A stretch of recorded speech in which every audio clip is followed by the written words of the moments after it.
በዛሬው ዕለት በአማራ ክልል የብዙ ሰዎች ህይወት እንዳለፈ እየተነገረ ይገኛል። በአማራ ክልል ውስጥ በምንጃር ሸንኮራ አረርቲ ማርያም ቤተክርስቲያን ውስጥ ዓመታዊ ክብረ በዓሉን ለማክበር በሄዱ ሰዎች ላይ ቤተክርስቲያኑን ለማደስና ለመስራት የተደረደሩ እንጨቶች ላይ ወጥተው ቤተክርስቲያኑን ሲጎበኙ የተደረደረው እንጨት ተደርምሶ እንግዲህ እስካሁን ድረስ ወደ 35 የሚጠጉ ሰዎች ህይወታቸው እንዳለፈ እየተነገረ ይገኛል። በዛም አካባቢ የምትገኙ እንግዲህ የእርዳታ ሰጪ አካላቶች ወደዛ ቦታ እንድትሄዱና እንደዚህ ሰዎች እንድታጎዛቸው ጥሪ እየተደረገ ይገኛል። አዲስ ነገር የሚወጣ ካለ አብዴት ማድረጋችሁ ይሆናል። ብሩክ ነኝ።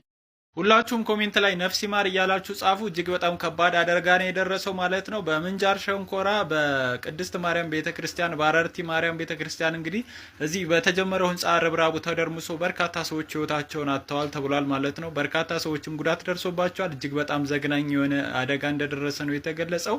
ለሞቱት ሁሉ እንግዲህ እግዚአብሔር ነፍስ ይማር ማለት ፈልጋለሁ። ሌሎቹም ለቆሰሉትም እንግዲህ ምሕረትን ይላክላቸው። መልካም ጊዜ ይሁንላችሁ። ዛሬ ማለትም መስከረም 21 ቀን 2018 ዓ.ም በአማራ ክልል በምንጃር ሸንኮራ አረርቲ ማርያም ቤተክርስቲያን ዓመታዊ ክብረ በዓልን አስመልክቶ ከጠዋቱ 2:45 ላይ እየተሰራ ያለው ቤተክርስቲያን እየተጎበኘ ባለበት ሰዓት ለፊኒሺንግ የተረበረበ እንጨት ተደርምሶ እስካሁን ከ35 በላይ ሰዎች የሞቱ ሲሆን በበርካታ ሰዎች ላይ ጉዳት መድረሱን በስፍራው የሚገኙ ምንጮች ገልጸዋል። እስካሁን የተጎዱ ሰዎችና የሞቱ ሰዎችን በሰው ኃይል እያወጡ ሲሆን ሁሉም የመንግስት አካላት ቀይ መስቀልን ጨምሮ ትብብር እንፈልጋለን ሲሉ አቅርበዋል። እስካሁን አስከሬን እየወጣ ሲሆን በአካባቢው የሚገኙ ሙሉ የመንግስትና የግል ጤና ተቋማት በተጎጂዎችና አስከሬኖች ተሞልተዋል ተብሏል።